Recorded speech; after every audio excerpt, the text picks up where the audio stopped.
গ্রীষ্ম বর্ষা বিনীতি ভরসা। হ্যাঁ, বিনীত শপিং সিটি। নমস্কার, আপনারা দেখছেন হুগলি আপডেট। আপনাদের সঙ্গে আমি উষা।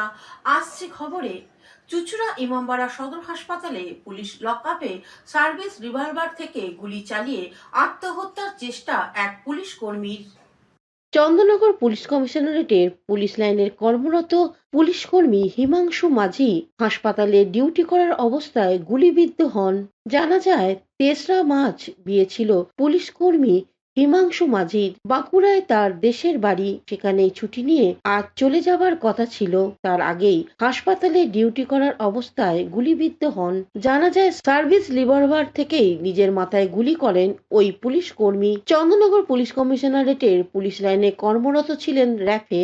ভোর ৫টা নাগাদ তার সহকর্মী যখন হাসপাতালে শৌচালয়ে গিয়েছিলেন তখনই ঘটে এই ঘটনা। হঠাৎ করেই গুলির শব্দে চমকে ওঠেন হাসপাতালের আসা রোগী ও তাদের পরিবার। তখনই এক রোগী হাসপাতালে শৌচালয়ে গিয়ে হিমাংশু সহকর্মীকে খবর দেয় গুলি চলেছে। কয়েকজনের সাহায্যে তাকে আইসিইউতে নিয়ে যাওয়া হয়। সেখানেই ভেন্টিলেশনে রয়েছেন পুলিশ কর্মী। সেখানেই তার চিকিৎসা চলছে। তার অবস্থা অত্যন্ত আশঙ্কাজনক। ঘটনার খবর পেয়ে হাসপাতালে চলে আসেন Chandannagar police commissioner Amit P Jawalgi, DCP headquarter Ishani Pal, DCP Chandannagar Alakananda Bhawal সহ পুলিশের উচ্চ পদস্থ আধিকারিকরা। ঘটনার সময়কাল প্রত্যক্ষদর্শীদের জিজ্ঞাসাবাদ শুরু করে পুলিশ আধিকারিকরা। ওই 2:30টার সময় একটা আওয়াজ শুনেছিলাম গুলি চালাবার, ওটাই শুনলাম, আর কিছু না। ঘুমিয়েছিলাম না, মাথা ব্যথা করছিল, ওই জন্য কিছু বোঝা যাচ্ছিল না। হ্যাঁ, হ্যাঁ, পুলিশ এসেছিল। ওই আপনার দিয়ে এসেছিল ভিতরে। হ্যাঁ। কখন এটা আওয়াজটা কখন হচ্ছে? 2:30টা বাজছিল রাত্রিরে? হ্যাঁ। তারপরে নার্সরা আসলো, দেখলো, আবার দেখলাম যে পুলিশ বেডে ঘুমিয়ে আছে। কি কি জানতে পারলে সকালবেলা তারপর? তারপরে এমন কিছু বোঝা গেল না, মানে কি সব আসলো, মানে ভোর করে পুলিশরাও ঢোকার শুরু করলো। তারপরে এদিকে আমাদের কাউকে এদিকে যেতে দিচ্ছিল না, বলে এদিকে থাকার জন্য। আওয়াজটা পেয়ে কি তুমি ঘুম ভেঙে গেছিল? হ্যাঁ, তখন ধরে তো ঘুমায়নি। তখন থেকে কি পুলিশ যাওয়া আসা করছে? হ্যাঁ, যাওয়া আসা করছে কন্টিনিউ। হ্যাঁ, তোমার নাম? ব্রহ্মানন্দ রাজভর। ব্রহ্মানন্দ রাজভর। আমরা ঘুমাচ্ছিলাম, হঠাৎ একটা শব্দ পেয়ে আমরা ঘুম ভেঙে দেখি এরকম ঘটনা, যে একজন এরকম কাস্টডিতে ডিউটি করছিল, তাদের মধ্যে একজন গুলি খাওয়া মতন অবস্থা। এইটা ওই 4:45। তখন কি সব পেশেন্ট পার্টি যারা সব ঘুমাচ্ছিল? আর সবাই তো ঘুমাচ্ছিল, আমরা শব্দ পেয়েই উঠে গেছে। কারা নিয়ে গেল?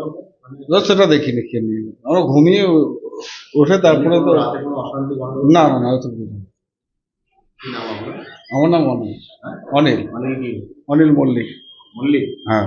সাত সকালেই পুলিশের 6 লাফ হাসপাতাল চত্বর। এরপর হিমাংশু মাঝিকে বেলায় গ্রিন করিডোর করে বিশেষ অ্যাম্বুলেন্সে কলকাতায় নিয়ে যাওয়া হয়। আমাদের পুলিশের লোক অন ডিউটি ছিল জেল কাস্টডি পেশেন্টকে গার্ড দেওয়ার জন্য। তাদের মধ্যে একজন যখন বাথরুমে ছিল, সে হঠাৎ বললাম একটা আওয়াজ পাই বাইরে থেকে ঋতুজনের মাথায়, এবার মাথায় করে পড়েছে, তার কোনো সারা শব্দ নেই। তার বক্তব্য গুলির শব্দ শুনে বাইরে আসে, মানে we examine the patient in the emergency. যখন দেখা গেল একটা বুলেট মাথা দিয়ে ঢুকে আরেক দিকে বেরিয়ে গেছে, মানে আমাদের এতে বুলেটই বলে আর কি, বুলেটের ইঞ্জুরি বলে, সেইটা দেখা গেল। একটা ইয়াং ছেলে কনস্টেবল পোস্টে আছে, তাকে আমরা আনকনসিয়াসে পাই এবং তখন তৎক্ষণাৎ এমার্জেন্সিকে আমরা শিশুতে নিয়ে যাই। তারপর যেহেতু যে পুলিশ স্টাফ, আমরা অফিসিয়ালি পুলিশে জানানো হয় এবং আমরা তাদেরকে বলি এই সেটআপে এরা যে পজিশন, এর একটা অপারেটিভ ইন্টারভেনশন লাগতে পারে যদি বাঁচানোর চেষ্টা করা যায় আর কি। বাঁচানোর চেষ্টা করে, কারণ এখনও বাঁচানো যেতে পারে। আদারওয়াইজ পেশেন্টগুলো স্টেবল, আনকনসিয়াস কিন্তু ভাইটাল, প্রাণে ব্লাড প্রেশার, বিপি টিপি, স্যাচুরেশন লেভেল এগুলো কিন্তু তখনও পর্যন্ত নয়, ইভেন এখনও পর্যন্ত নর্মালি আছে। তো ওনারা পুলিশের লোককে ডাকিয়ে তাদেরকে আমরা টোটাল আমাদের কেস নাম্বার দিলাম, যোগাযোগ করতে হন। ওনারা ইনিশিয়াল আমাদের যে গভর্নমেন্ট পোর্টালে এ করা ছিল, আমাদের কয়েকটা কলেজ ডিক্লাইন করেছে, সিএনএমসি মেডিকেল কলেজ ডিক্লাইন করছে। তাদেরকে পুরো ব্যাপারটা আমরা ব্রিফ করার পর তারা বললো আমরা নিয়ে চলে যাচ্ছি। আমাদের ওই লেভেল থেকে যে প্রথম ইনিশিয়ালি ওরা যাচ্ছে, যে এখনও আমাদের কাছে যে খবর আছে ওরা বেরিয়ে গেছে, মিনিট 10 মধ্যে বেরিয়ে গেছে। যাওয়ার সময় পর্যন্ত তো ভাইটাল স্টেজে আমরা সিটি স্ক্যান করেছি। সিটি স্ক্যানে একটা লার্জ এরিয়ায় একটা হেজি পাওয়া যাচ্ছে, একটা ব্লাড ক্লট না কোনো লেফট বা বুলেট, সেটা আমরা বুঝতে পারছি না, কারণ সিটি স্ক্যানটা আমাদের নেই। আমরা একটা স্ক্যান কপি দিয়েছি, ওটা বুলেটও হতে পারে, আবার ব্লাড ক্লটও হতে পারে। এ নিয়েও আমাদের দেখে মনে হয় যেটা এক্সপ্লোরেশন দরকার, একটা ক্রিনোটমি করে ওই জিনিসটাকে বার করতে হবে। মানে রক্ত হলে রক্ত, বুলেট হলে বুলেট। মানে একটা বুলেট লেগেছে বলে শুনেছি, আর দুটো বুলেট লেগেছে কিনা তো ওর পিস্তলের বুলেট কাউন্ট না করলে আমরা বলতে পারবো না। হতে পারে এমন একটা বুলেট হয় রয়ে যেতে পারে।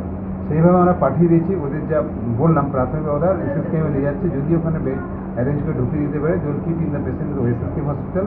যদি না পায় সাবমেন্টের শুরু একইভাবে প্রাইভেট সেটাপে চেষ্টা করছে, সম্ভবত আইনকেতে। যদি না হয় একান্ত ওরা ওখানে নিয়ে যাবে। এই পর্যন্তই। আমরা শিফট করার সময় ভাইটাল স্টেবল ছিল, পেশেন্ট কিন্তু আনকনসাস, অন ভেন্টিলেটার গেছে। ওই অ্যাম্বুলেন্স যেটা আছে, ওই যেটা এসি এলএস অ্যাম্বুলেন্স, সেই অনুষ্ঠানে পেশেন্টকে গ্রিন করিডোর করে নিয়ে যায় বলে পুলিশ আমাদের মেসেজ দিয়েছে যে আমরা গ্রিন করিডোর, ওদিকে সাজেশন তাই যাবে। এই সময় পিক টাইম 3 থেকে 4 ঘন্টা লেগে যাবে। গ্রিন করিডোর হলে টাইমটা উইদিন 1.5 আওয়ার নামিয়ে দেবো। ওরা গ্রিন করিডোর অ্যারেঞ্জ করে নিয়ে যায় বলে আমাদেরকে মেসেজ দিয়ে গেছে। এই পর্যন্ত আমরা পেশেন্টকে ট্রান্সফার করে দিয়েছি এবং দে হ্যাভ কাম মানে গোজ আউট। ওই ঘরে কোনো বুলেট পাওয়া গিয়েছে? মানে বুলেট পাওয়া যায়, পরে আমরা সুইপাইতে ঝাঁটি একটা বুলেট আমরা রিকভার করতে পেরেছি। সেটা পুলিশকে দেওয়া যায়, সিজ করে নিতে পুলিশের কাছে দিয়ে দেওয়া হয়েছে। একটা বুলেট সিজ করে দেওয়া হয়েছে। মানে এই পরিস্থিতিতে কি, মানে আপনি তো অনেক দিনের অভিজ্ঞতা সম্পূর্ণ ডাক্তার, মানুষ বাঁচতে পারে? খুব ভালোভাবেই বাঁচতে পারে, কারণ যেহেতু ঘটনার ঘটেছে অ্যারাউন্ড 5 to 5:30 AM এর মধ্যে, গেল হচ্ছে 1:20 PM। ওভার প্রায় 7-8 ঘন্টা টাইমের মধ্যে পেশেন্টের ভাইটালস কিন্তু আউট অফ অন, তাকে এক্সট্রা ওষুধ দিয়ে বা ব্লাড প্রেশার বাড়ানোর জন্য সাপোর্ট দিয়ে নয়, কিন্তু প্রেশার নর্মালিতেই ভাইটাল স্টেবল আছে। ব্রেনে যেহেতু ইঞ্জুরি আনকনসিয়াস হয়ে গেছে, আদারওয়াইজ পেশেন্ট হয়তো বা ব্রেনটাকে রিকভার করার জন্য যে ম্যানেজমেন্ট, সেই ম্যানেজমেন্ট এইগুলো আমরা পাঠালাম, সেটা করলে বাঁচানো সম্ভব। কাস্টডিতে কলাপসেবল তার বাইরে হয়েছে তো ঘটনাটা? তাই হবে, আমি নিজে ভেরিফাই করিনি, তাই হওয়ার কথা। নর্মালি ওর বাইরে ওরা গার্ডে থাকে, একটা যে কাস্টডি তার বাইরে চাবি থাকে, তার বাইরে কলাপসিবল চাবির বাইরে ওরা বসে থাকে। এটা নর্মাল। এবার আমি অন দ্য স্পট ভেরিফাই করিনি, এক্সাক্ট কথাই হয়েছে। পুলিশ কি বলছে, নিজেই গুলি? এখনো পর্যন্ত তাই ওপিনিয়ন।